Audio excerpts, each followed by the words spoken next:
আসসালামু আলাইকুম সুপ্রিয় দর্শক, আমি ক্যাপ্টেন হাসিফ হাসান খান সংলাপ প্রতিদিন অনুষ্ঠানে আপনাদেরকে স্বাগত জানাচ্ছি। আজকে আমরা আলোচনা করব একপক্ষীয় নির্বাচনের শঙ্কা। এই বিষয়ে নিয়ে আলোচনা করবার জন্য আমাদের স্টুডিওতে দুইজন অতিথি আছেন। আমি তাদের সাথে একটু আপনাদের পরিচয় করে দিই। আমার সাথে রয়েছেন ব্যারিস্টার এস.এম. শাহরিয়ার কবির, আইনজীবী, বাংলাদেশ সুপ্রিম কোর্ট, এবং আরও আছেন এস.এম. সাইফ মুস্তাফিজ, যুগ্ম সদস্য সচিব, জাতীয় নাগরিক পার্টি এনসিপি। আপনাদের দুজনকেই এনটিভির স্টুডিওতে আমন্ত্রণ জানাচ্ছি। কবির ভাই, আপনার কাছে আসি। আমরা আজকে আমাদের আলোচনার মূল বিষয়তে যাওয়ার আগে আমরা একটু আমাদের সকলের শ্রদ্ধেয় বেগম জিয়া নিয়ে আমরা একটু কথা বলতে চাই। আপনি জানেন যে বেগম জিয়া বাংলাদেশের প্রথম নারী প্রধানমন্ত্রী ছিলেন এবং মুসলিম বিশ্বের উনি দ্বিতীয় প্রধানমন্ত্রী, নারী প্রধানমন্ত্রী। তিনি আমাদের ছেড়ে চলে গেছেন। মহান আল্লাহ তাকে বেহেশত নসিব করুক এবং তার যে জানাজা হয়েছে সেই জানাজাতে যে পরিমাণ মানুষ স্বতঃস্ফূর্তভাবে অংশগ্রহণ করেছে, একজন নারী নেত্রী হিসাবে আমি মনে করি বাংলাদেশের সকল রেকর্ড ভঙ্গ করেছেন। এবং শুধু বাংলাদেশ না, আমার মনে হয় মুসলিম বিশ্বের একজন নারী হিসাবে এটা একটা বিশ্ব রেকর্ড হয়েছে। তো মহান আল্লাহ যে এই বেগম জিয়াকে এত সম্মানিত করলেন, তাকে ক্ষমতাও দিয়েছিলেন এবং সূরা ইমরানে বলা হয়েছে যে আল্লাহ যাকে ইচ্ছা ক্ষমতা দেন এবং তাকে সম্মানিত করেন। উনি তাকে ক্ষমতাও দিয়েছিলেন এবং তাকে সম্মানিত করেছেন। আপনার কাছে আমার প্রশ্ন হলো যে আপনি একজন রাজনৈতিক বিশ্লেষক, সেই দৃষ্টিকোণ থেকে বেগম জিয়ার কি কর্ম ছিল যে কর্মর কারণে তাকে আল্লাহ তাআলা এই সম্মান দিয়েছেন? ধন্যবাদ আপনাকে। আপনার মাধ্যমে আপনার টিভি সমস্ত দর্শককে সালাম এবং শুভেচ্ছা, এবং আপনাদেরকে আসসালামু আলাইকুম রহমতুল্লাহ বারকাতুহু। প্রথমেই আপনার কথা বলা হচ্ছে মানুষের যে কর্মযজ্ঞ এটা কতখানি ছিল, সেটা দেখার একমাত্র উপায় হচ্ছে তার জানাজা।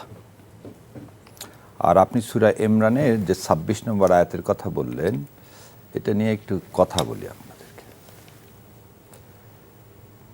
২০০৯-১০ সালে যে চিফ জাস্টিস ছিলেন এম রুহুল আমিন সাহেব,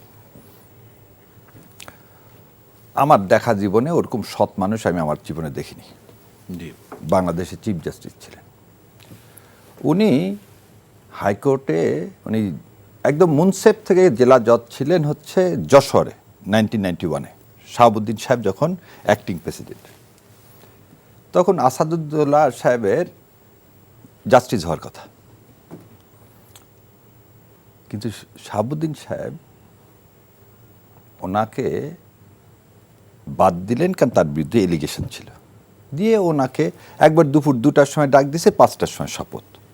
তিনি এই কথা, ওই আল ইমরানের কথা বলতেছিলেন যে আল্লাহ কাকে কখন কিভাবে ক্ষমতায় নিয়ে যাবে তার জন্য যা যা করার সব তৈরি করবে। তাহলে তার অ্যাপয়েন্টমেন্ট ওটা হলো। ঠিক একই রকম 2007 সালে এই ফখরুদ্দিন মঈনুদ্দিনের সরকার যদি না আসতো, তাহলে ওনার চিফ জাস্টিস হওয়ার কোনো সুযোগ ছিল না। তাহলে আল্লাহ যাকে পছন্দ করবেন তাকে কোথায় কিভাবে নিয়ে যাবেন।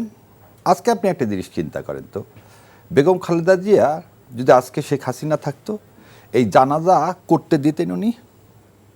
না, একদম সিম্পল না। যেখানে শহীদ রাষ্ট্রপতি জিয়াউর রহমানের কবরটাও ওখান থেকে তুলে দেওয়ার কথা, ওখান থেকে কিন্তু ব্রিজটা পর্যন্ত তিনি তুলে দিয়েছিলেন যাতে মানুষ যেতে না পারে। সেখানে কি আপনি চিন্তা করতে পারেন যে খালেদা জিয়াকে ওখানে কি করা হতো? মাটি দিতে পারতেন? বা তারেক রহমান ওখানে নিজে নেমে মাকে এইভাবে যেভাবে আল্লাহর কাছে সমর্পণ করলেন, এটা করতে পারতেন না। তাহলে এই যে আল্লাহ ওনাকে সম্মানিত করলো 3 ভাবে। এক হচ্ছে প্রতিটা বাপ মায়ের ইচ্ছা হচ্ছে তার সন্তান তাকে দাফন করুক, এটা পূরণ হলো। কেন এটা হলো? আমি জিয়াউর রহমান, শহীদ রাষ্ট্র জিয়াউর রহমানের কথা বাদ দিলাম। দেখেন, সবাই বলে বেগম খালেদা জিয়াকে আপোষহীন। উনি কি বিষয়ে আপোষহীন ছিলেন? উনি একটা বিষয়ে আপোষহীন ছিলেন, সেটা কি? ভারতের আধিপত্যবাদ। আর আরেকটা বিষয় আপোষহীন ছিলেন, সেটা হচ্ছে ইসলাম নিয়ে ষড়যন্ত্রের সবসময় উনি বিরোধী ছিলেন। কেমন? অনেকে বলে 86 সালে উনি নির্বাচনে অংশগ্রহণ করেননি, সেজন্য আপোষহীন। এ কথাটা ঠিক না। কেন? 86 সালে ধরে নেন জামাত আর আওয়ামী লীগ ইলেকশন করলো। 91 সালে তো তাহলে জামাতকে নিয়ে তার ক্ষমতায় যাওয়ার কথাই ছিল না, সেটা আওয়ামী লীগের কাছে অ্যাপ্রোচ করতে পারতো, করলো। 96 সালে তত্ত্বাবধায়ক সরকার নিয়ে জামাত যখন আন্দোলন করতেছে, আওয়ামী লীগ সেখানে সমর্থন করলেন। তাহলে 96 সালে আন্দোলনে জাতির যেটা প্রয়োজনে তত্ত্বাবধায়ক সরকার তিনি কিন্তু মেনে নিলেন এবং নিয়ে 12 ফেব্রুয়ারি ইলেকশন করে তত্ত্বাবধায়ক সরকার পাশ করে দিলেন। তাহলে তিনি আপোষহীন কোনখানে? আপোষহীন হচ্ছে দুইটা জায়গায়। দেশের স্বার্থের ক্ষেত্রে কিন্তু সে কম্প্রোমাইজ করতেছে। একই জিনিস আসেন 2001 সালে, 96 সালে তাহলে জামাতে ইসলাম যে তত্ত্বাবধায়ক সরকার আন্দোলন করলেন, তাহলে তো আর 2001 সালে তাকে নিয়ে সরকার গঠন করা বা ঐক্য করে ইলেকশন করার তো প্রশ্ন আসতো না। কিন্তু উনি সবসময় দেখছেন যে কে ভারতের আধিপত্যবাদের বিরুদ্ধে এবং কে ইসলামের পক্ষে আছেন, সেজন্য কিন্তু সে জামাতকে কখনো ছাড়েন নাই। একই জিনিস হয়েছে 2008 সাল থেকে এই 2025 সাল পর্যন্ত। তিনি যদি খালি এই ভারতের আধিপত্যবাদটা মেনে নিতেন, তাহলে ওনাকে জেলেও যেতে হতো না, এই সন্তানকেও হারাতে হতো না, এইভাবে ধুকে ধুকে মৃত্যুর কোলে যেতে হতো না। সো আমার কাছে মনে হয় আল্লাহ সুবহানাহু ওয়া তাআলা তাকে এই পুরস্কারের পিছনে প্রধান এবং অন্যতম কারণ হচ্ছে তার ভারতীয় আধিপত্যবাদের বিরুদ্ধে তার অবস্থান এবং এদেশে এই 90% মুসলমানের দেশে ইসলামের বিরুদ্ধে কেউ ষড়যন্ত্র করলে তার বিরুদ্ধে দাঁড়ানা, তার মানে তার সুযোগ্য শহীদ রাষ্ট্র জিয়াউর রহমানের এইটার জন্য সে আপোষহীন এবং এইটাই আমি আমি একটু সাইফ মোস্তাফিজ আপনার কাছে আসি।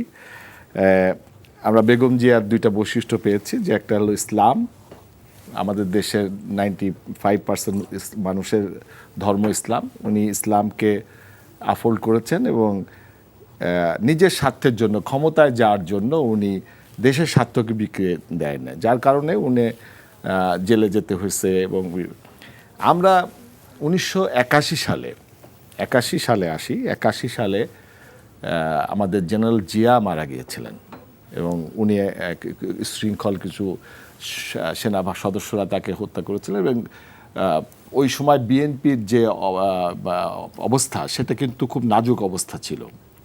এরকম একটা সময়ে আমরা দেখলাম যে যখন জেনারেল জিয়ার ডেড বডিটা ঢাকায় আনা হলো, তখন ঢাকা শহরের হাজার হাজার লাখ লাখ মানুষ, এটা কিন্তু কোনো ঘোষণা দেওয়া হয়েছিল না, এটা আনা হলো এবং লাখ লাখ মানুষ রাস্তায় বেরিয়ে এসে দল মত নির্বিশেষে তার জানাজা গ্রহণ করলেন। আপনার কাছে একই প্রশ্ন, যে আপনি জেনারেল জিয়ার ভিতরে বৈশিষ্ট্য কি দেখেছিলেন যে আল্লাহ তাকে সম্মানিত করেছিল? ধন্যবাদ আপনাকে, আমার বিজ্ঞ সমালোচক এবং যারা টিভির পর্দায় দেখছেন। দেখেন, প্রেসিডেন্ট জিয়াউর রহমান সাহেবকে তো আসলে আমাদের জীবদ্দশায় দেখার সুযোগ হয়নি। তাকে আমরা বইয়ে যতটুকু পড়েছি বা তার ইতিহাস যতটুকু জেনেছি, সেক্ষেত্রে ভাই যেটা বলল, বিএনপির জাতীয়তাবাদের যে আদর্শিক ক্যারেক্টার, সেটা সে বিল্ড করে দিয়েছিল এবং বেগম খালেদা জিয়া যে লিগাসিটা আসলে টেনে নিয়ে গেছিল, যার জন্য আল্লাহ তাআলা তাকে এরকম সম্মানিত করলেন, সেটার মূল পথ প্রদর্শকের জায়গাটাই মূলত প্রেসিডেন্ট জিয়াউর রহমান সাহেবের ছিলেন। এবং দেখেন, তার মানে যতটুকু সময় তিনি ছিলেন, তার জীবন অনেক লম্বা না, কিন্তু যতটুকু ছিলেন খুব ইম্প্যাক্টফুল ছিল। এবং তার যতটুকু সময় তিনি ক্ষমতায় ছিলেন, তিনি দেশের মানুষের কথা চিন্তা করেছেন, ভারতীয় আধিপত্যবাদের বিরুদ্ধে কাজ করেছেন, আমাদের দেশের ইসলামকে সে আরও উপরের দিকে নিয়ে গেছেন এবং সব কিছুর সমন্বয়ে শেষ চেষ্টা করেছেন একজন দক্ষ রাষ্ট্রপতি হিসেবে দেশ পরিচালনার ক্ষেত্রে একটা অনন্য নজির স্থাপন করার জন্য। এবং তার প্রিভিয়াস সময় শেখ মুজিবুর রহমান সাহেবের ক্ষমতার সময়টা আসলে যে পরিমাণ আসলে অনাচার, দুর্নীতি, লুটপাটের যে সময়কাল ছিল, বাকশাল কায়েমের যে রাজত্ব ছিল, এবং তার পরবর্তীতে যেই সরকারই ছিল না কেন, সেটা তো আসলে কোনোভাবে স্টেবল গভর্নমেন্ট ছিল না। তো তারপর থেকেই, মানে প্রেসিডেন্ট জিয়াউর রহমান সাহেবের পর থেকেই বাংলাদেশ একটি দিশা বা একটা দিক নির্দেশনা পাওয়া শুরু করে। এই জন্য বাংলাদেশের প্রত্যেকটা মানুষের মণিকোঠায় তার জায়গাটা স্থান পেয়েছিল। এবং তিনি, আমি দেখেছি যে খাল খনন কর্মসূচি থেকে শুরু করে রুট লেভেলে বিসমিল্লাহ কিন্তু হ্যাঁ আল্লাহর উপর রাস্তায় পূর্ণ এগুলো আস্থা উনি আসলে সংশোধন করে এনেছেন এবং ইসলামী দলগুলোকে রাজনীতি করার সুযোগ দিলেন। এবং অনেকগুলো রাজনৈতিক দলকে আসলে তিনি সুযোগ করে দিয়েছিলেন। বহু দলীয় গণতন্ত্রের যেই প্রবর্তক সেটা তিনি আসলে দেখিয়েছেন। তো সেই জায়গা থেকে সবাই আসলে তার প্রতি গ্রেটফুল এবং বাংলাদেশের মানুষও সেই জায়গাটা তাকে ওন করেন। এবং আমি একটু বেগম খালেদা জিয়াকে নিয়েও একটু স্মরণ করতে চাই।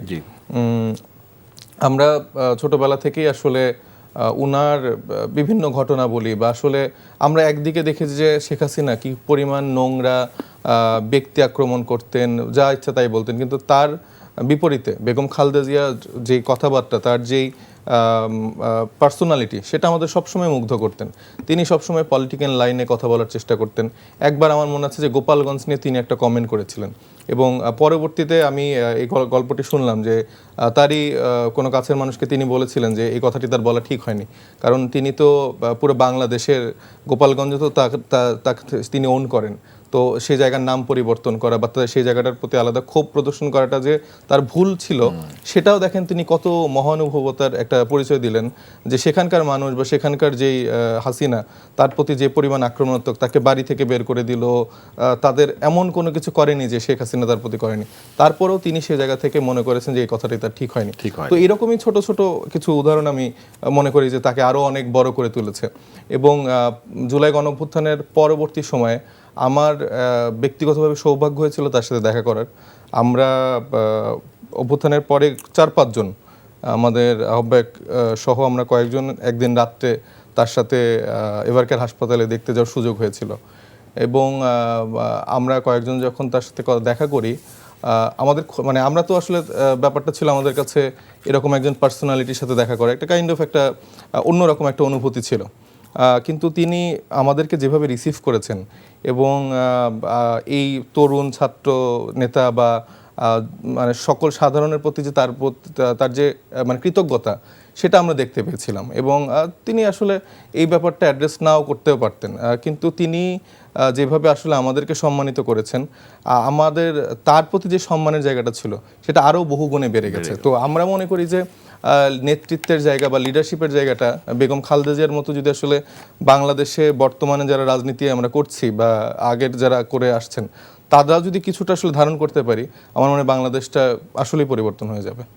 তার মানে আপনাদের দুইজনের কথায় যেটা বেরিয়ে আসলো যে যারা একেবারে টপ লিডার, তাদের যে দুইটা ক্যারেক্টার, একটা হলো যে দেশপ্রেম, দেশের জন্য ক্ষমতা যাওয়ার জন্য দেশকে বিক্রি না করা, আর একটা হলো ইসলামের প্রতি তাদের যে দুইজনের আনুগত্য, এবং এই দুইজনই আল্লাহ তাআলা সম্মানিত করেছেন। আমার মনে হয় যে ওনারা অন্যান্য ধর্মের, ইসলামের বলছি যে আমাদের মানে 90% দেশের 90% মানুষ তো একটা ধর্মের প্রতি, আমি বলছি যে অন্যান্য ধর্মের যারা আছেন তাদের প্রতিও তারা কিন্তু সহানুভূতিশীল ছিলেন। তো আমরা এখন মূল আলোচনায় আসি। শাহরিয়ার ভাই, আমাদের আজকের আলোচনা হচ্ছে যে একপক্ষীয় নির্বাচন নিয়ে আবার শঙ্কা, কারণ এই সরকার, অন্তর্বর্তী সরকার ক্ষমতায় আসার পর থেকেই সাধারণ মানুষের মধ্যে একটা কল্পনা ছিল যে নির্বাচন হবে কিনা।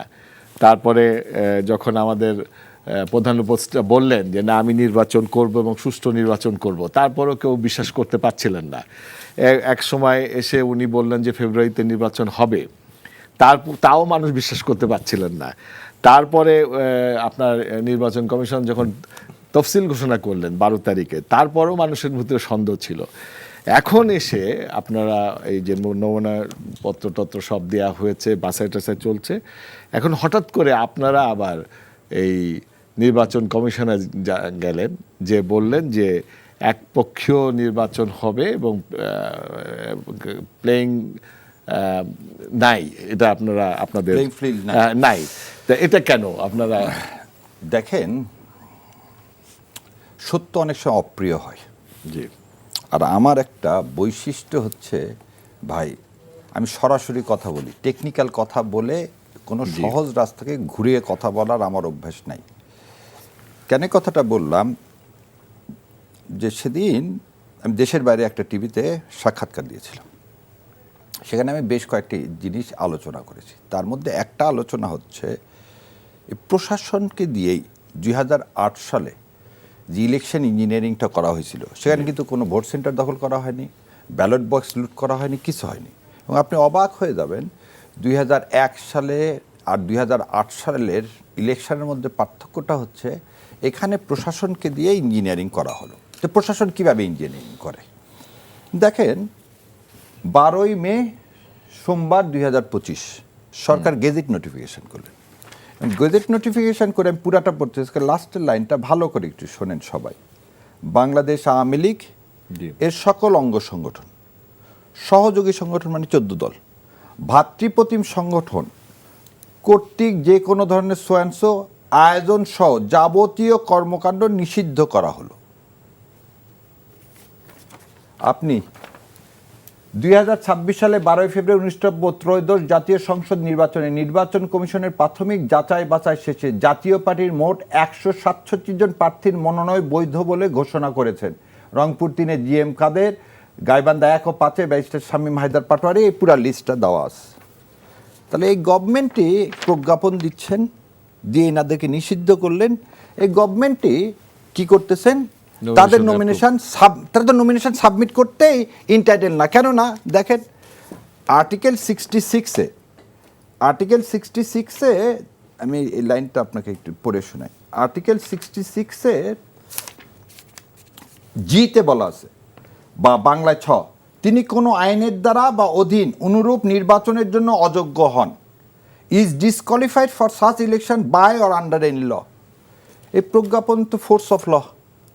তাহলে আপনি প্রথম জিনিস হলো আপনার দ্বিচারিতা। জাতীয় পার্টি নমিনেশন সাবমিট করলো এবং এই নমিনেশনগুলোকে আপনি বৈধ ঘোষণা করলেন কিভাবে? এবং জাতীয় পার্টি আর একটা নতুন কাজ করছে দেখেন, আনিসুল্লাহ মাহমুদ এর আগে জাতীয় পার্টিতে ছিল, আর 14 দলের মধ্যে ছিল কি আনোয়ার হোসেন মঞ্জু। এরা করলো কি, দুইজন বের হয়ে ন্যাশনাল ডেমোক্রেটিক ফ্রন্ট করলেন, গা গিরগিটির মতো রং পরিবর্তন করলেন। কেন? যাতে তাদেরকে আর বলা না যায় ও আমি তো আগে ছিলাম আনোয়ার হোসেন মঞ্জু জেপি, এখন তো আর তা নয়, ন্যাশনাল ডেমোক্রেটিক ফ্রন্ট। এটা তো আমরা সবাই দিবালোকের মতো পরিষ্কার। তাহলে প্রশাসন এই কাজ করার পর আমি কিভাবে ধারণা করব না যে এখানে ইলেকশন ইঞ্জিনিয়ারিং হবে না? নাম্বার 1। নাম্বার 2, আপনি দেখেন আমাদের এখানে কি তেলেসমাতি কারবার হলো। আপনি নীলফামারীতে কুড়িগ্রাম 3 উলিপুর ব্যারিস্টার মাহবুব আলম, ওর নমিনেশন আপনি বাতিল করে দিলেন। কী জন্য বাতিল করে দিচ্ছেন? যে ও যুক্তরাজ্যের নাগরিকত্ব ত্যাগ করলো, সেজন্যে তারপরে তার ইয়াটা আপনি বাতিল করে দিলেন। আর ফেনী 3 আব্দুল আওয়াল মিন্টু, সেম ফর্ম, এনারটা আপনি কি করে দিলেন? বৈধ ঘোষণা করলেন।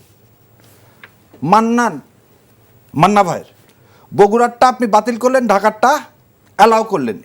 তাহলে আপনি সরিষার মধ্যে যে আর দেখেন, এবারে যে কথাটা বলবো একদম সমস্ত বিএনপির ভাই থেকে শুরু করে সবাইকে সম্মানের সহিত বলতেছি, আমরা একটা ডেমোক্রেসি চাই, সেই জন্য আমি এই ডকুমেন্টগুলো দেখাচ্ছি, না হলে আমি হয়তো দেখাতাম না। এটা কাউকে হার্ম করার জন্য না। জনাব তারেক রহমান উনি ওনার হলফনামা দিলেন। হলফনামায় আপনি পূর্বে দ্বৈত নাগরিকত্ব ছিলেন, পরিত্যাগ করেছেন কিনা, যদি হ্যাঁ হয় তবে নাগরিকত্ব প্রয়োজন হবে। ওই জায়গায় এমটি। আমরা জানলাম যে উনি কোথায় থেকে আসলেন, ব্রিটেন থেকে আসলেন। তাহলে প্রিজাইডিং অফিসার তার তো প্রথম কোশ্চিনটাই জিজ্ঞাসা করা উচিত ছিল, আপনি একটা এক্সপ্লানেশন দেন। কি এক্সপ্লেনেশন দিবেন? আপনি এতদিন 15 বছর যে ইংল্যান্ডে ছিলেন, ইংল্যান্ডের পাসপোর্ট নিয়েছিলেন না বাংলাদেশের পাসপোর্ট নিয়েছিলেন? এবার একটা জিনিস বলেন, যার পাসপোর্ট থাকবে তার তো ট্রাভেল ডকুমেন্ট লাগবে না, তাই নিবে কি? No visa. যার পাসপোর্ট থাকে সে বাংলাদেশ আসতে গেলে কি নিতে হয়? ব্রিটিশ পাসপোর্ট থাকলে নো ভিসা ক্লেম নিতে হয়। আর যদি বাংলাদেশি পাসপোর্ট থাকে তাহলে তো আপনার ট্রাভেল পাস নিতে হবে না। তাহলে অ্যাডমিটেডলি তার বাংলাদেশি পাসপোর্ট নাই,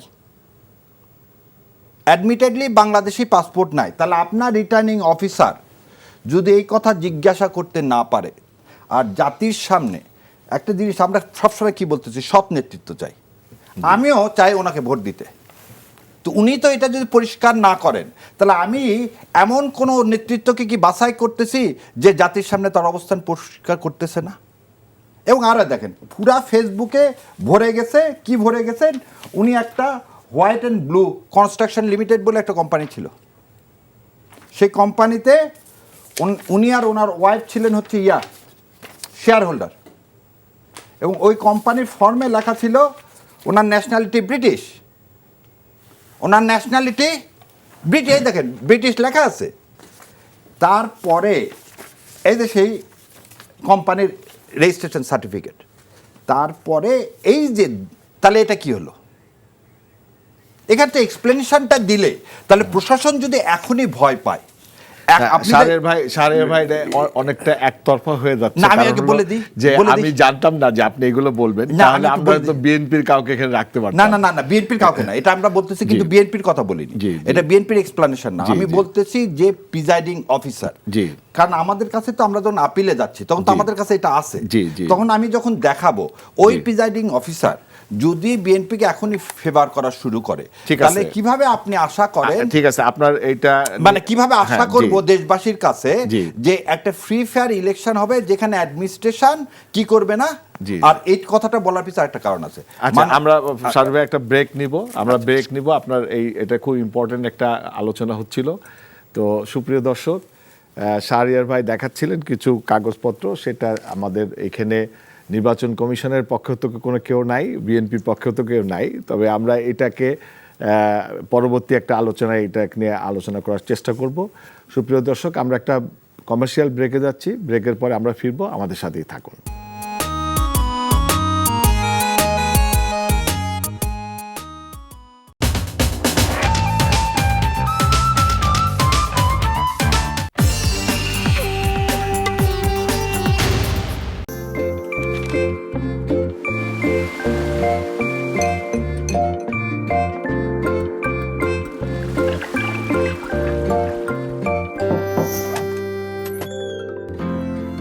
জীবন অবাক না করলে কে করবে? 28% মিল্ক ফ্যাটের অবাক করার সাথে ফ্রেশ মিল্ক পাউডার। জীবন অবাক করুক প্রতিদিন।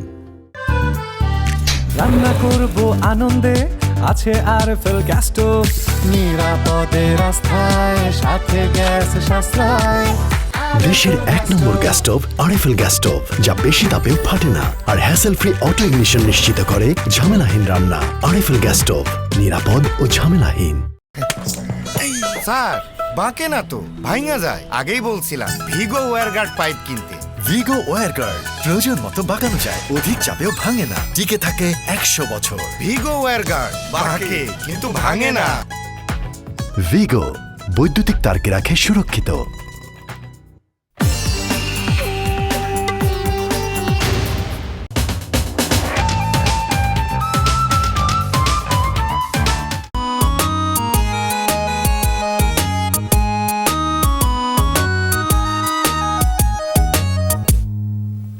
সুপ্রিয় দর্শক, বিরতির পরে আমরা ফেরত আসছি।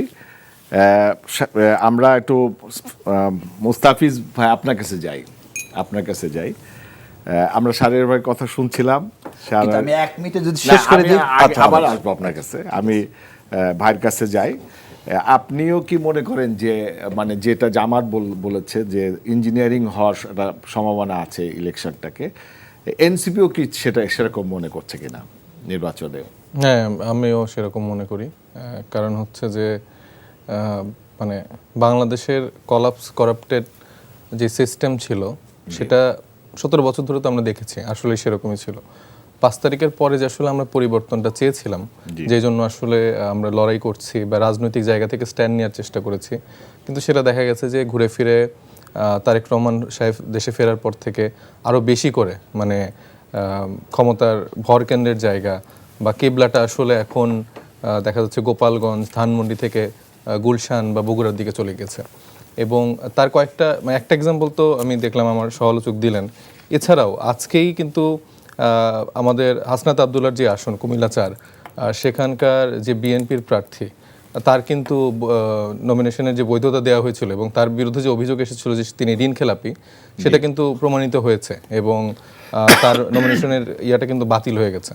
তো এইটা দেখেন, আমরা আমাদের যে প্রতিবাদটা হাসনাত আব্দুল্লাহ করেছেন, যদিও একটা ছোট পরিসরে একজন হয়তো বা করেছেন, মানে 300 আসনের ভাই তো কয়েকটা দেখালো, মানে প্রত্যেকটা যদি আমরা পর্যালোচনা করতে চাই সেখানে কিন্তু দেখা যাবে যে আসলে বিএনপির প্রত্যেকটা ক্ষেত্রে খুবই আপার হ্যান্ডে আছে এবং তাদেরকে কোনো রকম যাচাই বাছাই ছাড়াই আমার মনে হচ্ছে যে বৈধতা দিয়ে দেওয়া হচ্ছে। আমার যে আসন সিরাজগঞ্জ 6 আসন, সেখানে ডক্টর মুহিত উনার হচ্ছে যে দ্বৈত নাগরিকত্ব আছেন, উনি হচ্ছে ব্রিটিশ পাসপোর্টধারী।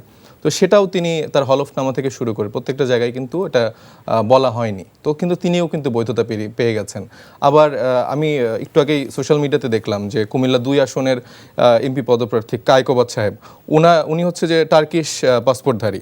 তো তারপরে ধরেন যে সুনামগঞ্জ 3, এরকম অসংখ্য এলাকা, অনেক সংখ্য আসন আছে যেখানকার বিএনপির পদপ্রার্থী দ্বৈত নাগরিকত্বের আছে এবং প্রায় 32 জন যে ঋণ খেলাপির লিস্ট এসছে সেখানে প্রায় 17 বা 18 জনের মতো বিএনপির আইডিওলজিতে বা বিএনপির পদপ্রার্থী হিসেবে কাজ করছেন। তো সেই জায়গাটা মানে আপনিই জাজ করতে পারবেন যে আসলে প্রশাসন কতটা পক্ষপাতমূলক আসলে বিএনপির প্রতি আচরণ করছে এবং অন্যান্য মানে আমাদের ক্ষেত্রে বা আমাদের শরিক দলের ক্ষেত্রে যদি এরকম 2-1টা সিগনিফিক্যান্ট কিছু বেরো হয়ে যাচ্ছে, আমরা এটা সম্মান করি। আমরা চাই যে আসলে আমাদের ভুল যেগুলো থাকবে সেটার জন্য আমাদের প্রার্থী যদি বাতিল হয় এটা আমাদের মেনে নিতে কোনো সমস্যা নেই। এরকম আমাদের শরিক দল বা আমাদের এনসিপির 2 জনের ক্ষেত্রে হয়েছে। আমাদের এনসিপির যে সিলেটের এহতেশাম ভাই আছেন, তার দ্বৈত নাগরিকত্ব থাকার পরে সেটা বাতিল হয়েছে, তিনি যদিও অ্যাপিল করেছেন। তো আমরা চাচ্ছি যে এই অবস্থানটা যেন সবার প্রতি সমান থাকে। তারেক রহমান সাহেবকে আমরা সম্মান করি, আমাদের অন্যান্য যত রাজনৈতিক নেতারা আছেন সবাইকে আমরা সম্মান করি। আমরা তো চেয়েছিলাম যে একটা বৈষম্য মুক্ত বাংলাদেশ, সেখানে এসে যদি এখন আবার আমরা নতুন করে এই বৈষম্য দেখতে পাই তাহলে তো আসলে এই নির্বাচনেরও কোনো মানে নেই। তার থেকে তো আসলে তাদেরকে যেভাবে আপনারা ক্ষমতায়ন করে ফেলছেন, এখন ওই ক্ষমতাটা তাদের হাতে বুঝিয়ে দিলেই হয় ডক্টর ইউনূসের। আচ্ছা, আমি ভাই আপনার কাছে আসি। সাইফ মোস্তাফিজ বলছেন যে বিএনপির যিনি টপ লিডার তারেক রহমানের কথা বলছেন যে উনি আসার পরেই পরিস্থিতি একটু ভিন্ন দিকে যাচ্ছে বলে ওনার অবজারভেশন। বাট আমরা যে নির্বাচন দেখছি, তারেক রহমান আসার পরে কিন্তু একটা নির্বাচন হয়েছে। যেরকম আপনি দেখেন ডাকসুর নির্বাচনে শিবির পাশ করেছিল, জাকসুর নির্বাচনে শিবির পাশ করেছিল, চাকসুর নির্বাচনে শিবির পাশ করেছে, রাকসুর নির্বাচনে শিবির পাশ করেছে এবং গতকালকে যে নির্বাচন হয়েছে জগন্নাথ বিশ্ববিদ্যালয়তে, সেখানেও শিবির পাশ করেছে। তাহলে ইঞ্জিনিয়ারিং যে কথা বলছেন সেটা তো এটা প্রমাণিত হয় না। এই যে সব ইউনিভার্সিটিতে শিবির পাশ করছে, এটার কারণটা কি? দেখেন, আগের প্রশ্নের একটু উত্তর দিয়ে নিই। কেন আমি কথাটা বলার সাহস পেলাম, এর জন্যও কিন্তু আমি ধন্যবাদ দিব যে জনাব তারেক রহমানকে। কেন উনি এসে বলছেন কিন্তু গঠনমূলক যে কোনো সমালোচনাকে আমি স্বাগত জানাই। ওটা কিন্তু আমাকে সাহস যোগাইছে আজকে এটা বলার জন্য, না হলে আমার অতখানি ইয়াও নাই। দ্বিতীয় যে জিনিসটা হচ্ছে যে বাংলাদেশ জামাত ইসলামের তো আমি মুখপাত্র না, আমি তাদেরকে পছন্দ করি এবং ব্যক্তিগত যা মতামত এখানে দিচ্ছি সব ব্যক্তিগত মতামত। 2টা জিনিস দেখেন আপনি, অনেক জায়গায় দেখলাম যে ক্যারিশমা, আমরা বলতেছি ইউনিভার্সিটি কিন্তু কি একটা অটোনমাস বডি, আর আমরা বলছি সারা দেশে প্রশাসন মানে কি, রিটার্নিং অফিসার মানে হচ্ছে ডিসি। এই যেমন আপনি যেটা বললাম কুড়িগ্রামে এই ভদ্র মহিলা কাগজ পর্যন্ত দেখতে চায়নি। জি, এই যে এলিগেশন, এটা তো আপনি ওই যে বললাম না এখানে আমার বিএনপির ভাই বা ইলেকশন কমিশনে লাগবে না। এই ইলেকশন কমিশন কি অন্ধ? ইলেকশন কমিশন তো অন্ধ না। যখন জামাত ইসলামের প্রতিনিধি দল ইলেকশন কমিশনের সাথে দেখা করলেন তখন কিন্তু প্রধান ইলেকশন কমিশনার বললেন আমি কিন্তু অনেক ক্ষেত্রে অসহায়। এই ধরনের কথা আমরা কি শুনতে পারি না। আর একটা জিনিস আপনাকে মনে রাখতে হবে, তফসিল ঘোষণার পরে সমস্ত কিছু কিন্তু কারা আন্ডারে চলে যায়? ইলেকশন কমিশনের আন্ডারে চলে যায়। দেখেন ডাকসু আজকে জগন্নাথ বিশ্ববিদ্যালয়ে যেভাবে ইলেকশন হলো, জিতলেন, আমরা কি চাই? এটাই তো চাই। আমরা আজকে যে আলোচনাটা করতেছি প্রশাসনের ইঞ্জিনিয়ারিং আশঙ্কার কথা, যাতে আশঙ্কা না হয় এবারের এই ইলেকশনটা 2026-এর 12ই ফেব্রুয়ারি ইলেকশনটা একটা বাংলাদেশের ইতিহাসে একটা স্মরণীয় ইলেকশন হোক, যাতে এই মেসেজটা টু ক্লিয়ার যে প্রশাসনের কেউ যদি এরকম বৈষম্য করতে চাও তোমাকে কিন্তু সাফার করতে হবে। কিন্তু এই বৈষম্যটা কেন করতেছে সেটা কথা কিন্তু কেউ চিন্তা করতেছেন। কেন করতেছে দেখেন, আমি খুব দুঃখের সাথে বলবো কেন, যে আমি নিজেও ব্যক্তিগতভাবে মানে আমি বলি ছোটোবেলাতে উনি যেমন বললেন আমারও কোনো আমি যত ছোট ছিলাম তখন জিয়াউর রহমান সম্পর্কে কোনো স্মৃতি আমারও নাই কারণ আমি প্রথম খালেদা জিয়াকে খুব কাছ থেকে দেখছি, সেটা হচ্ছে 88 সালে নওগাঁ। সো যেভাবে কাছ থেকে বেগম খালেদা জিয়াকে দেখার সুযোগ হয়েছে, জিয়াউর রহমান সাহেবকে তো দেখার সুযোগ হয়নি, কিন্তু সবসময় মনের একটা প্রেক্ষাপটে তাদের জন্য কিন্তু একটা সম্মান ছিল। সো সেই রক্তটাই ক্যারি করতেছেন কিন্তু জনাব তারেক রহমান। সো ওনার কাছে আমরা কি আশা করি? বাবা মায়ের যে আপনি যে বললেন, তাই দেখেন একটা জিনিস দেখেন, জায়মা তার দাদির কবরে গেল, আমি প্রাণ খুলে দোয়া করছি যে এরকম মেয়ে হওয়া উচিত। দেখেন সে আবায়া পরে মাথায় কাপড় দিয়ে যেভাবে একটা আমরা আমাদের মেয়েকে চাই সেভাবে তো সে গেছে, তাই না? এবং এই যে শিক্ষাটা, তাহলে সে তার পরিবারকে ইসলামিক শিক্ষা দিয়ে বড় করছে। দ্বিতীয় যে জিনিসটা কি, এই যে যখন বললেন উনি গঠনমূলক, এবং আরেকটা জিনিস দেখেন, সেদিন একজন তার চেয়ে বয়সে বড় লোক তাকে সালাম করতে গেছিল, সে কিন্তু খুব রাগান্বিত হয়েছিল, ক্ষেপে গিয়েছিল। তাহলে এই দুইটা চরিত্র যদি একদিকে দেখি, তাহলে বলতে পারি যে yes, this is the blood of Begum Khaleda Zia এবং জিয়াউর রহমান। আর একদিকে দেখেন, যে পত্রিকা তাকে আখ্যায়িত করছিল খাম্বা, এবং যে পত্রিকা তৈরি করছিল হাওয়া ভবন, যে পত্রিকার কারণে বলল 2007 সাল দায়ী হচ্ছে খালেদা জিয়া এবং তারেক জিয়া, এইভাবে কিন্তু প্রথম আলো এবং ডেইলি স্টার তাদেরকে এইভাবে কী করলো, লেবেলাইজ করছিলেন। সেই পত্রিকার সম্পাদকরা যখন তার ওখানে যায়, তার কি উচিত তাদের সাথে দেখা করা? তাদের উচিত না যে আপনারা আজকে যে আমাকে তেল দিচ্ছেন, আগে নিজেদেরকে বলেন ওই স্টেটমেন্টগুলো আপনাদের ভুল ছিল? ঠিক ব্যবসায়িক সমাজরা যারা গেলেন, তারা কয়েকদিন আগেও দেখেন বলছিলেন ওই সুমনের গান গেয়ে যে প্রথমত, দ্বিতীয়ত, তৃতীয়ত, শেষ পর্যন্ত শেখ হাসিনাকে চাই। সেই লোকে ওখানে যে দেখলাম পারে না তো তারেক জিয়ার সাথে হাত মেলানোর জন্য পাগল হয়ে গেলেন, টিভিতে দেখতেছি। তাহলে যে ভদ্রলোক 1 বছরের মাথায়, আমরা যে বৈষম্যের কথা বলছি, আপনি রং পাল্টায় কি আমরা ব্যবস্থা চেঞ্জ করতে পারবো? আমরা তো এই 24-এর আন্দোলনটা কি, 24-এর আন্দোলনটা হচ্ছে ভারতীয় আধিপত্যবাদের বিরুদ্ধে। কিসের বিরুদ্ধে? এই যে তোষণ নীতির বিরুদ্ধে। আমরা একটা রাষ্ট্রীয় সংস্কার চাই। এই রাষ্ট্রীয় সংস্কার যদি করতে হয়, তাহলে প্রথম কথা কি, আমরা একটা আদর্শিক নেতা চাই, যে সৎ হবে, যে কাজ এবং কর্মের মধ্যে মিলন থাকবে। তা আপনি যেটা বললেন, দেখেন জগন্নাথের ছেলেগুলো জেতার পিছনে কারণ কি? দেখেন যে ভিপি পদপ্রার্থী, সে কি, সে কিছু তো জুমার নামাজে খুতবা পর্যন্ত দিচ্ছে। তাহলে those who R honest, intelligent, যারা খুব ভালো ছাত্র, তাদেরকে কিন্তু সমাজের সবাই চুজ করতেছে। এবং এটা কথা আসছে যে জনাব তারেক রহমানের ক্যারিশমা কাজ করলো না, তার মানে ক্যারিশমা না। এবারে ইলেকশন ভাই আসলে ক্যারিশমা কাজ করবে না। আপনি যদি ভারতীয় আধিপত্যবাদের বিরুদ্ধে না অবস্থান নেন, সৎ নেতৃত্ব, এবং আপনি যা বলতেছেন তার সাথে যদি কাজের মিল না থাকে, তাহলে আপনাকে কেউ ভোট দিবে না। আচ্ছা, আমরা ওই জায়গাটা একটু জানতে চাই যে এই যে মানে রাকসু, চাকসু, কেন মোস্তাফিজ ভাই হলো ছাত্র নেতা, তো এই যে ইউনিভার্সিটিগুলিতে এই শিবিরের যে ধারাবাহিক বিজয়, এটা কেন হচ্ছে, এটা আপনি যদি একটু বিশ্লেষণ করতেন। কারণ তারা দীর্ঘদিন ধরে ক্যাম্পাসে কাজ করছে, যা সাধারণ শিক্ষার্থীদের সাথে তারা যেভাবে কমিউনিকেট করছে, যেটা আসলে প্রিভিয়াস মানে আমাদের যে পলিটিক্যাল কালচার, নেতারা যেরকম আসলে খুব ধরাছোঁয়ার বাইরে থাকে, বা তাদেরকে আসলে আলাদা করে প্রোটোকল দিতে হয়, গণরুম গেস্ট রুমের যে কালচারের একটা জায়গা ছিল, সেই প্রথাগত জায়গা থেকে শিবিরের যারা ছাত্র নেতারা আছেন, তারা বের হয়ে এসে আসলে ছাত্র বান্ধব হওয়ার চেষ্টা করেছেন, এবং তার ফলাফল তারা প্রত্যেকটি ক্যাম্পাসে পাচ্ছেন। এবং ছাত্র দল থেকে শুরু করে আমাদের ছাত্র সংগঠনের ছাত্র শক্তি, এদের আসলে মানে এখান থেকে আসলে অনেক কিছু শেখার আছে। কারণ আপনি যদি হেলদি প্র্যাকটিস এর ভিতরে না আসতে পারেন, দিন শেষে আসলে প্রত্যেকটা সিচুয়েশনে, প্রত্যেকটা লেয়ারে আসলে পাবলিক আপনাকে এইভাবে সরিয়ে নেবে। তো আসলে না, আপনি যেই জায়গাটা বলতে চেষ্টা করছিলেন, আমি ওই জায়গাটা একটু শুনতে চাই। যে আপনি বলেছেন যে দে চেঞ্জ সামথিং, যেরকম আগে ছাত্ররা তাদেরকে যে তাদের সাথে দেখা করতে হতো, এখন এই ছাত্ররা যে তাদের সাথে দেখা করতেছে, যার মানে যেরকম পুলিশ, আমি একটা উদাহরণ দিই, যেরকম পুলিশ যখন রাস্তায় কাজ করে, সে গাড়ি ধরে কাগজপত্র নেয় এবং সেখানে একটা ফাইন করে। আর পুলিশ যদি আপনার এই তাদেরকে যদি সার্ভিস দেয়, তাহলে ডিফারেন্স হয়। তো এই জিনিসটা কি সেরকম কিছু ঘটছে নাকি? হ্যাঁ, এরকমটাই ঘটছে। আসলে আমরা যে আমাদের পলিটিক্যাল লিডারদের দেখি, মানে ন্যাশনাল পর্যায়ে বলছি, যেহেতু আমরা এখন ন্যাশনাল পর্যায়ে রাজনীতি করছি। ধরেন মানে আমি বলছি না যে আমি খুব আহামরি খুব বড় কোনো নেতা বা কোনো কিছু, কিন্তু আমি যখন রাস্তাতে চলাফেরা করি, কেউ যদি আমাকে আমার পরিচিত বা আমাকে চেনে থাকে বা আমাকে পছন্দ করে, যখন কথা বলে আমি সুন্দর করে তাকে সালাম দেই, তার সাথে কথা বলি, বা সে যে আমাকে পছন্দ করে সেই জায়গাটুকু যখন সে ব্যক্ত করে, আমিও তার উত্তরে কিছু না কিছু বলার চেষ্টা করি। এই যে এইটুকু, মানে খুব বেশি আহামরি কিন্তু তাকে আমার কিছু করতে হচ্ছে না।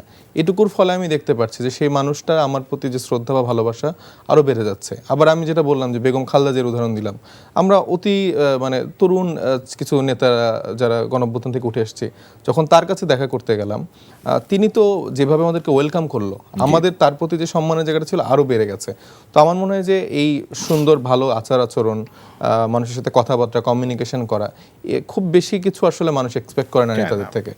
তো এইটাই আসলে আমার মনে হয় যে বড় একটা পরিবর্তনের জায়গা আসলে ছাত্র শিবির নিয়ে ফেলেছে, এবং সেই জায়গাটাই আসলে আমরা দেখছি বড় একটা পরিবর্তন জায়গা। প্রশ্ন আপনাকে করি, ভাইয়ের প্রশ্নের আমি একটু উত্তর দিতে চাই যে আপনি বলছেন যে ছাত্র সংসদগুলোতে আসলে ইঞ্জিনিয়ারিং করা যাচ্ছে না। এখন দেখেন, কিন্তু এই যে এই যোগসূতে ইঞ্জিনিয়ারিং করানোর বেশ চেষ্টা করা হয়েছে, কিন্তু তারপরে আসলে আমরা মনে করেছি যে এখানে আসলে ব্যর্থ হয়েছে। এবং আওয়ামী লীগ সময় ব্যর্থতা কেন হলো? ছাত্ররাই করে দিল ব্যর্থতা। হ্যাঁ, ব্যর্থতা ছাত্ররাই করে দিল, কিন্তু সব জায়গায় আসলে, কিন্তু জাতীয় রাজনীতির ক্ষেত্রে এইটা কিন্তু ডিফারেন্ট। কারণ আপনি যখন আওয়ামী লীগের আমলটাও দেখবেন, তারা জাতীয় ইলেকশনের আগে এরকম কয়েকটা স্থানীয় পর্যায়ে ইলেকশন করেছিল, সেখানে কিন্তু দেখাচ্ছিল একটু লিবারেল রেখে অন্যজন বিএনপির প্রার্থী তারা কিন্তু জয়লাভ করেছিল, এবং একটা ফিল দেওয়ানোর চেষ্টা করেছে যে হ্যাঁ এটা কিন্তু ফ্রি ফেয়ার বা ওইরকম একটা পরিস্থিতি আসবে। তো আমাদের কাছেও সেরকমটাই মনে হচ্ছে যে এই ছাত্র সংসদগুলোতে যেহেতু কিছু করে উঠতে পারছে না, তো সেটার আকারে আপনারা বলতে চাচ্ছেন, বা বিএনপির যারা আছেন তারা হয়তো বলার চেষ্টা করবেন যে এখানে তো তাহলে কিছু হলো না। কিন্তু একটা ন্যাশনাল ইলেকশনে, যে একটা ক্যাম্পাসের গণ্ডির বাইরে একটা ন্যাশনাল ইলেকশনে পোলিং এজেন্ট থেকে শুরু করে লাস্ট 3 ডেজেই যে মেকানিজম থাকে, সেটা আসলে এই ছাত্র সংসদের ইলেকশনের সাথে আসলে আমার মেলালে আসলে হবে না। তো সেই জায়গায় প্রশাসনের আরও দায়িত্বশীল হতে হবে। আবার নির্বাচনকে ঘিরে যেরকম, আমি একটা কথা উল্লেখ করতে চাই যে গতকালকেই যে স্বেচ্ছাসেবক দলের নেতা মুসাব্বির সাহেব মারা গেলেন, তো এটা তো আসলে খুবই নেক্কারজনক এবং দুঃখজনক ঘটনা। মানে তিনি হতে পারেন বিএনপির, কিন্তু তিনি কোনো না কোনোভাবে এই ফ্যাসিবাদ বিরোধী আন্দোলনের একজন লড়াকু সৈনিক ছিলেন। তিনি আমার সহযোদ্ধা। আমি এই ঘটনায় আসলে খুবই ব্যথিত, মর্মাহত, এবং আমি এই ঘটনার তীব্র নিন্দা এবং প্রতিবাদ জানাচ্ছি, এবং আমরা এটার আসলে বিচার চাই। এবং এই মানুষটা কিন্তু হাদি, আমাদের ভাই শহীদ হাদির হত্যার বিচারের জন্য মাঠে ছিল, স্লোগান দিয়েছে, আমি সেই ভিডিওটাও দেখতে পেলাম। এবং দেখেন, এই প্রায় 20-25 দিন চলে গেল, প্রায় 1 মাস চলে গেল, আমাদের শহীদ হাদির হত্যার বিচার তো হলোই না, তার হত্যার বিচার চেয়ে যে মানুষটা রাস্তায় ছিল সে এরকম করে হঠাৎ দিনে দুপুরে এরকম করে মারা গেল। এবং আরও দুঃখজনক ব্যাপার যে মানুষ ক্ষমতার জন্য নির্বাচনে, মানে কখন নির্বাচনটা আমি অ্যাটেন্ড করবো এবং কখন আমি ক্ষমতায় চলে যাব, এইটার মানে ইসেতে আসলে মানুষ কতটা মানে ক্ষিপ্ত হয়ে গেলে বা কতটা প্রলোভন বা লোভে মোহাচ্ছন্ন হয়ে গেলে, সালাউদ্দিন সাহেব আজকে এরকম কমেন্ট করে যে এরকম একটি বিচ্ছিন্ন ঘটনা। বিরতি নিব, একটা বিরতি নিয়ে আমরা এই বিষয়টা নিয়ে আলাপ করব যে আইন শৃঙ্খলার যে অবনতি হচ্ছে এবং ইলেকশনের আগ দিয়ে যেভাবে মানুষ মারা যাচ্ছে, এটা নিয়ে আমরা আলোচনায় ফিরব। কবির ভাই, আপনার কাছে একটু যেতে চাই।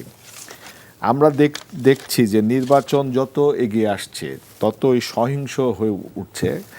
ঠিক তফসিল যেদিন ঘোষণা করা হলো, সেদিন তার ঠিক পরদিনই খুব দুঃখজনক যে শরীফ হাদিরকে গুলি করা হলো এবং সে মারাও গেলেন। এরপর একটার পর একটা এই ধরনের হত্যাকাণ্ড আমরা দেখছি।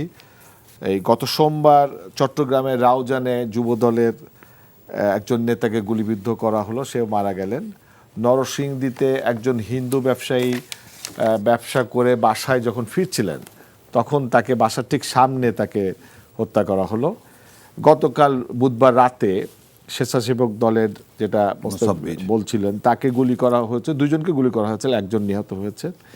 এবং হিউম্যান রাইটস সাপোর্ট সোসাইটির এর প্রতিবেদন 2025 সালে তারা দেখিয়েছেন যে 914টা আপনার সহিংস ঘটনা ঘটেছে। তার এই ঘটনায় 133 জন মারা গেছেন। এই পরিস্থিতিকে আপনি কিভাবে মূল্যায়ন করেন? প্রথমে বলে নিই, শোনেন, শহীদ হাদি খুনিরা ওপারে চলে যায়। ওই যে একটা গান ছিল অনেক আগে, তুমি চলে গেলে চেয়ে চেয়ে দেখলাম। তো এই প্রশাসনের অবস্থাটা কি দেখেন তো, 17 বছরের একটা মেয়েকে আপনি 50,000 টাকা, সেটা মিডিয়া ট্রায়ালে হয়ে গেল 50 কোটি টাকা, সুরভির কথা বলতেছি, তাকে আপনি রাত 2টার সময় 17 বছরের একটা মেয়ে, নিয়ম নাই কনস্টিটিউশনের বাইরে যে সে চাইল্ড, তাকে শিশু কারাগারে রাখতে হবে, তাকে আপনি নিয়ে যা কাস্টডিতে 10 দিন রাখলেন। একটা শিশুকে আপনি কোনোদিন রিমান্ড দিতে পারেন না, আপনি 2 দিন রিমান্ড দিলেন। যখন সোশ্যাল মিডিয়া থেকে শুরু করে সব জায়গায় ব্যাপক প্রতিবাদ শুরু হলো, তখন আপনি কি করলেন? এবং এটা আরও দুঃখজনক, আইন উপদেষ্টা তখন বলতেছেন যেদিন তার সেকেন্ড রিমান্ডটা হলো যে হ্যাঁ ও আর রাইটটা পাবে, এই রাইটটা পাবে ঘোষণা দুপুরে দেওয়া হলো, রাতের বেলা দেখলাম উনি মুক্তি পাইল। তার মানে কি, আমরা যে একটু আগের যে কথাটা বলতেছিলাম যে ভাইরে সবার কি থাকতে হবে, অ্যাকাউন্টেবিলিটি থাকতে হবে, আমরা তো এটাই চাইছি। তা আপনি আজ পর্যন্ত ওই পুলিশ অফিসার যে তার বয়সটা বাড়ায় দিয়েছিল সুরভির, তাকে কি আপনি ক্লোজ করছেন? না। যে ম্যাজিস্ট্রেট রিমান্ড দিয়েছে তাকে ক্লোজ করছেন? না। তার মানে আপনি তো, তাহলে আপনি কি এই জুডিশিয়াল সিস্টেম, পুলিশ সিস্টেম আপনি নিজে হাতে নাড়াচ্ছেন, ঘুরাচ্ছেন? এটাতেই বললাম, তখন বললাম না ইঞ্জিনিয়ারিংয়ের কথা, কারণ এগুলো তো অশনি সংকেত। সুরভি বের হয়ে আসে কি বলল, তানজিলা তাবাসসুম বলে একটা মেয়ে নাকি ওর সাথে জেলে দেখা হয়েছে, এটা বলার পরে কি আমরা, এবং সে মেয়েটাকে গুম করা হয়েছে, সে মেয়েটার পরিবার জানতেছে, সে বিশ্ববিদ্যালয়ে আছে, বিশ্ববিদ্যালয়ে জানতেছে সে তার বাড়িতে আছে, তাহলে এটা একটা সিরিয়াস এলিগেশন। কারণ আমরা তো ওই গুম খুনের বিরুদ্ধেই তো 36শে জুলাই, আজকে কেন গুমের কি এই পুনরাবৃত্তিটা হবে? কি সরকার থেকে কি এর জন্য কোনো, যেখানে গুম কমিশন রিপোর্ট দিছে এটা নিয়ে কিছু হলো? দুঃখের বিষয়। আজকে বিএনপির এক লোক বলছেন যে আর যাই করে বিএনপি করব না, কেন?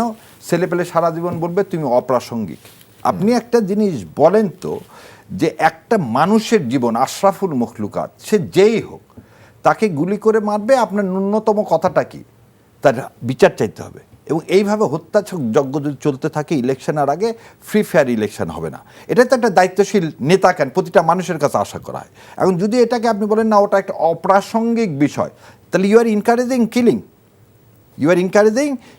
এবং এই অবস্থায় আপনি কিভাবে আশা করেন যে ফ্রি ফেয়ার ইলেকশন? শোনেন, এই ইলেকশন ইঞ্জিনিয়ারিংয়ে আর একটা বিষয় ছিল যেটা শেখ হাসিনা করে গেছে, সেটা কি?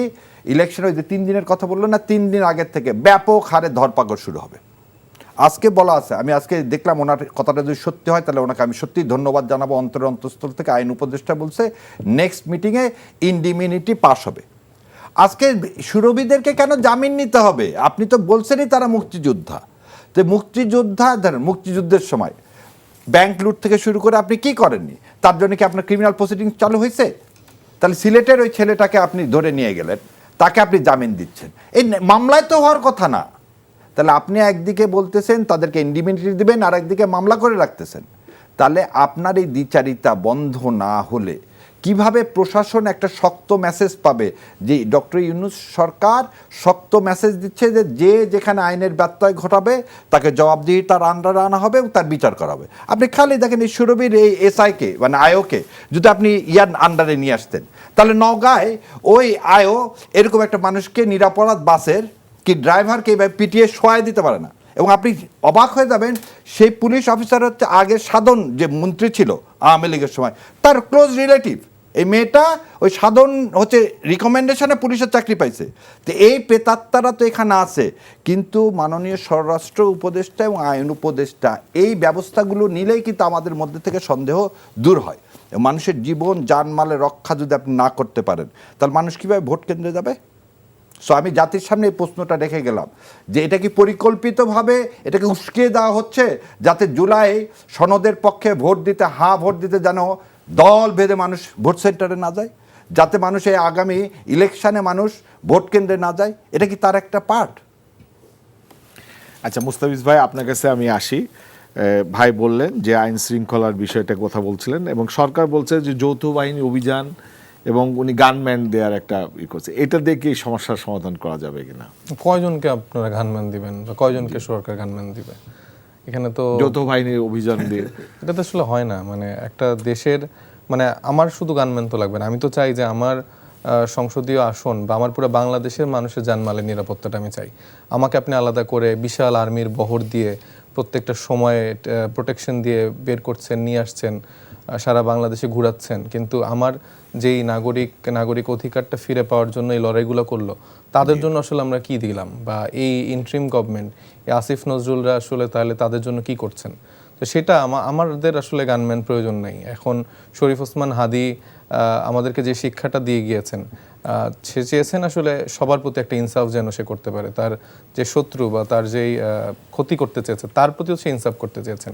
তো সেখান থেকে আমরা যেটা মনে করি, বা তরুণ জুলাই গণঅভ্যুত্থানের যে স্পিরিট, সেই জায়গাটায় আমার মনে করি যে কোনো একক নেতা বা কিছু সংখ্যক নেতার সিকিউরিটি কনসার্নের জায়গাটার থেকেও বড় কনসার্ন দেশের সার্বভৌমত্ব, দেশের মানুষ, দেশের নাগরিকের সিকিউরিটি কনসার্নটা নিশ্চিত করা। এটা খুব বেশি কঠিন কাজ না। মানে বাংলাদেশের যেই পুলিশ প্রশাসন যারা আছেন, তারা চাইলেই এই কাজটা খুব সুন্দর করেই করতে পারবে, তাদের সদিচ্ছা এবং তাদের ভিতর যেই পরিবর্তনটা আনা দরকার ছিল। শুধু পোশাক পরিবর্তন করে তো আসলে একটা প্রতিষ্ঠানের এরকম পরিবর্তন আনা সম্ভব না। যেই সংস্কারটা আসলে দরকার ছিল, সেটা হলে আসলে এরকম সিচুয়েশন আমরা আসতাম না। তো সেটা যেহেতু হয়নি, এখনও কিছুটা সময় আছে, সরকারের উচিত সেই দিকে মনোযোগ দেয়, আমাদেরকে আলাদা করে 1-2 জন করে গানম্যান না দিয়ে। আচ্ছা, আমরা একটু ফেরত আসি একটু ভিন্ন প্রসঙ্গে ভাই। সেটা হলো যে আমাদের পার্শ্ববর্তী রাষ্ট্র ভারত সবসময় আমাদের উপরে দাদাগিরি করে থাকেন। মুস্তাফিজ আমাদের দেশের একজন অত্যন্ত ভালো ক্রিকেটার, ভদ্র ক্রিকেটার, কিন্তু তাকে বাদ দিয়ে দেওয়া হয়েছে, টিম থেকে তাকে খেলতে দেওয়া হবে না। এর প্রতিবাদে বাংলাদেশ মনে হয় সম্ভবত প্রথম যে একটা স্ট্রং স্টেপে গেছে, যে মুস্তাফিজকে বাদ দেওয়ার প্রতিবাদে বাংলাদেশ বলেছে যে আমরা ভারতে যে বিশ্বকাপ খেলবো না। আপনি এটাকে কিভাবে দেখেন? দেখেন, দুইটা জিনিস। একটা জিনিস হচ্ছে, ভারত যখন বলেন তখন আমি অনেক সময় বিরোধিতা করি, কারণ মানুষের সাথে তো আমাদের কোনো সমস্যা নেই। না, আমাদের সমস্যাটা কি? সাউথ এশিয়ান এই রিজনে ইন্ডিয়ার সাথে কেন সমস্ত নেইবারিং কান্ট্রিজের, দিল্লির সাথে, দিল্লির যে ফরেন পলিসি, মানে সাউথ ব্লকের যে ফরেন পলিসি, এই ফরেন পলিসির সাথে কেন সবাই হোস্টাইল? খালি বাংলাদেশটা। বাংলাদেশের আগে বাংলাদেশটা 15 বছর খালি একতরফা দিয়ে গেছে। একতরফা ভালোবাসা হয় না, সে ভালোবাসা হতে পারে কিন্তু সে ভালোবাসায় বিয়ে হয় না। তো এই যে আপনি শ্রীলঙ্কা, নেপাল, ভুটান, বাংলাদেশ, পাকিস্তান সবাইকে আপনি হস্টাইল করে ফেলে দিলেন। আপনি জনগণের সাথে সম্পর্ক করবেন না, আপনি একটা পার্টিকুলার দল, মানে যে আপনার পারপাস সার্ভ করবে। দেখেন, এই কথা বলাতেই অনেক মানে মিডিয়া আমাকে বর্জনও করে ফেলে দিল। সেটা হচ্ছে, শোনেন, জনগণের সাথে সম্পর্ক লাগবে, জনগণের সাথে সম্পর্ক লাগবে। ভারতের ন্যারেটিভ যদি আপনি প্রতিষ্ঠিত করতে চান এদেশে, তাহলে সে যেই করতে চান তাকে এদেশ মেনে নেবে না। এবং এই কথাটা আমি সেদিন বলছি যে যেভাবে হোক, এই জনাব সম্মানপুর জনাব তারেক রহমানকে বলছি, তার কিছু জিনিস পরিষ্কার করা উচিত। আজকে সেটা নিয়ে আসতেছি না। এই যে আপনি একটা ক্রিকেটার, একটা ছেলে, তাকে আপনি কি করে দিলেন? বাদ দিয়ে দিলেন। হয়রাজ আমাদের দেশে প্রায় 22 থেকে 23 হাজার ইন্ডিয়ান নাগরিক চাকরি করে, তা আমরা কালকে সব 22,000 23,000 লোককে কালকে বের করে দিই। আপনি 22-23 হাজার লোককে ইন্ডিয়াতে পাঠিয়ে দেন। একসময় ইন্ডিয়ার হায়েস্ট রিমিটেন্স আর্নার ছিল বাংলাদেশ থেকে। তা আপনি মানুষের সাথে সম্পর্ক চাইলেন না। আপনি আজকে কি করলেন? আমার দিল্লিতে আমার এম্বাসির সামনে বাংলাদেশের পতাকায় আগুন লাগাই দিলেন, ছিঁড়ে ফেলে দিলেন। আগুন লাগাই দেননি, বোধহয় ছিঁড়ে ফেলে দিয়েছে। তারপর আপনি হচ্ছে শিলিগুড়িতে দিয়েছিলেন। তারপরে আপনি দিলেন কলকাতা, আজকে আমাদের ভিসা সার্ভিস বন্ধ হয়ে গেছে। সো আপনাকে পারস্পরিকভাবে দুই দেশের মানুষের সাথে সম্পর্ক বিল্ড আপ করতে হবে। কিন্তু এইভাবে আপনি আমাকে ভয় দেখে চোখ রাঙিয়ে লাভ নেই। আমরা বারবার বলছি, ইনসাফের কি ভিত্তিতে আপনার সম্পর্ক তৈরি করবে। এবং 36শে জুলাইয়ের বার্তা যদি আপনি না বোঝেন, যে আপনি, এবং এটাও বাংলাদেশের রাজনীতিবিদদেরকে বুঝতে হবে যে ইন্ডিয়ার আশীর্বাদ ছাড়া আমরা ক্ষমতায় যেতে পারবো না, দেশ চালাতে পারবো না।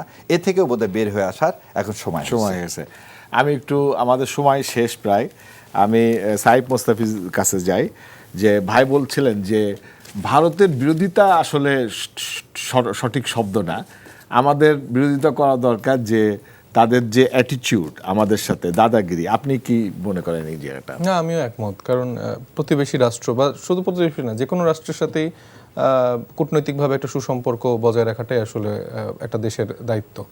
কিন্তু সেই রাষ্ট্র বা সেই দেশ যদি আসলে আমাদের সাথে দাদাগিরি করে বা একটা প্রভু সুলভ আচরণ করার চেষ্টা করে, আমরা তো সেখানে দাস হয়ে থাকার জন্য আসলে এখানে আসিনি। বা আমাদের বাংলাদেশ একটি স্বাধীন সার্বভৌম একটি রাষ্ট্র, সেখানে মহান মুক্তিযুদ্ধের মাধ্যমে আমরা এই দেশটি স্বাধীন করেছি এবং পরবর্তীতে যেই শাসন কাঠামো ছিল, যে ফ্যাসিবাদ কাঠামো ছিল, সেই জায়গা থেকে আমরা 24-এ সেই বাংলাদেশকে নতুন করে স্বাধীন করেছি।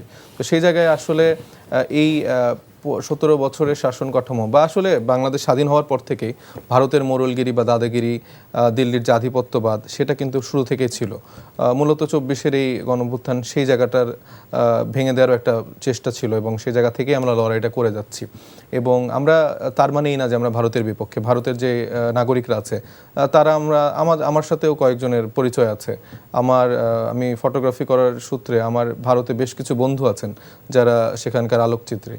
তো তারা তো বাংলাদেশকে ভালোবাসেন বা নাগরিক হিসেবে সেই মর্যাদাটা তারা দেন, কিন্তু হ্যাঁ, তারা কলকাতাতেই আমরা দেখেছি, কলকাতাতেই আমাদের অনেক বন্ধু, আমাদের অনেক কলকাতার নাগরিকরা বাংলাদেশের এই আন্দোলনকে সমর্থন দিয়ে আসলে রাস্তায় নেমেছে। তো এই কালচারাল এক্সচেঞ্জ, এই ভালোবাসা সম্প্রীতির জায়গাটা আছে, কিন্তু এই সমস্যাটা হয় কি যে ধরেন বাংলাদেশ বলতে তো হাসিনা না, 17 বছর ধরে হাসিনা যেরকম ছিল, আমরা তো হাসিনাকে রিপ্রেজেন্ট করি না।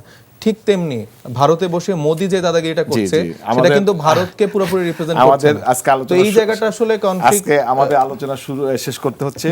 সুপ্রিয় দর্শক, আপনারা আমাদের আলোচনা উপভোগ করলেন।